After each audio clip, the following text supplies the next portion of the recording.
This human system in yoga, we look at it as 5 sheaths or 5 layers. 5 layers of body. In the yogic system, there is no such thing as mind, there is no such thing as anything. Everything is seen as body because we are looking at it as a technology for transformation. These are called Annamaya Kosha, Manomaya Kosha, Pranamaya Kosha, Vijnanamaya Kosha and Anandamaya Kosha.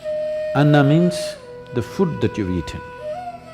What you call as my body is just the food that you've eaten, isn't it? It's a heap of food. Small or big is your choice, but it's a heap of food whichever way, isn't it? As there is a physical body which you gathered from outside, there is a mental body.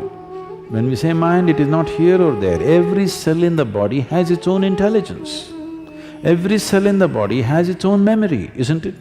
So there is a body of mind. So this is known as the mental body or Manomaya Kosha. So that is hardware, this is software. This hardware and software cannot do much unless you plug it into quality power. So the third layer of the body is called Pranamaya Kosha or the energy body. These three are physical in nature. The next layer of the body is a transitory body, which is known as the Vijnanamaya Kosha. It is a transitory body. From physical to non-physical, it's transiting. It does not ascribe to any of the physical qualities, but at the same time it has not become completely non-physical either. The fifth one is called as Anandamaya Kosha. In English language, it translates into as bliss body. Bliss body does not mean there is a bubble of bliss inside you. We are calling it bliss body because in our experience, whenever we touch it, we become blissful. So we are calling it bliss body. That's not its nature, that is what it causes for us. It is a non-physical dimension which is the source of everything that is physical. If you align the physical body, the mental body and the energy body in proper alignment and balance, there will be no physical or psychological ailments within you. It is just a disaligned state which causes all kinds of problems. When body comes to a certain ease, there is no dis-ease. So if you align these things, only then you have a passage, you have a possibility of touching the Anandamaya Kosha, where blissfulness becomes a natural process. It is not that you're blissful about something, you're just blissful because that is the nature of life.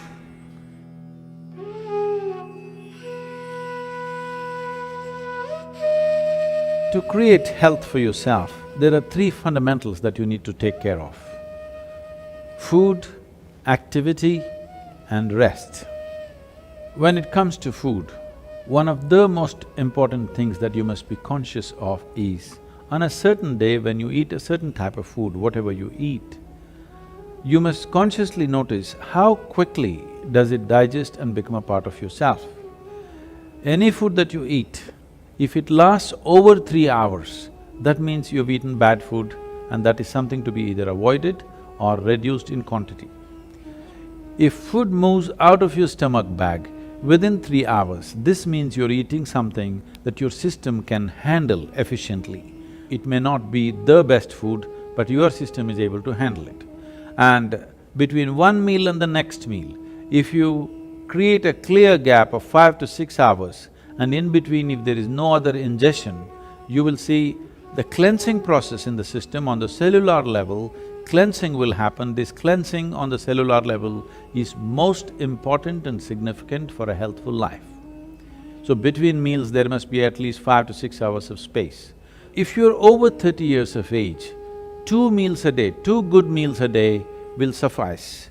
One in the morning and one in the evening. After the evening meal, before you go to bed, there must be a minimum of 3 hours, and if there is a certain amount of physical activity, not necessarily very heavy or strenuous activity, just simple walking or maybe a dance or something like this, create something for yourself where about at least 20 to 30 minutes there is some physical activity after the evening meal.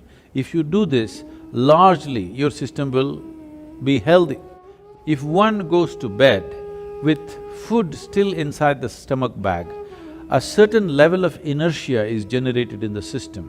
This inertia, physiologically, it's like accelerating towards death. Death is ultimate inertia, and if you go to bed with stomach full, one thing is it generates inertia, another dimension is the stomach bag is full means it will create pressure on other organs in the abdomen region. This will also lead to various kinds of health issues. It's very important when you go to bed, again, food has moved out of the stomach bag, that the bag is not heavy to put pressure on. As you sleep in different postures, it should not be putting pressure on the rest of the organs. When it comes to activity, in this brief time, I don't want to give you an exercise regimen. The simple thing that we need to understand is, our body is capable of bending forward, bending backward and twisting sideways on either side. This much activity must happen, whatever we do, in whatever form. If you do classical Hatha Yoga, that is the best way to do it, scientific way of doing it. If that is not yet in your life, you must somehow make sure every day you bend forward, backward and twist both ways and squat, so that stretching of the spinal column will happen. This much activity is a must for everybody on a daily basis if we want to keep the entire system in a healthful state, particularly your neurological system, which will be an issue as one ages. The volume of rest that an individual needs is determined by various factors. One important factor is the type and the volume of food that one consumes. When I say the type of food, you must experiment with foods and see what type of foods cause maximum heaviness within you, what type of foods will leave you light and agile.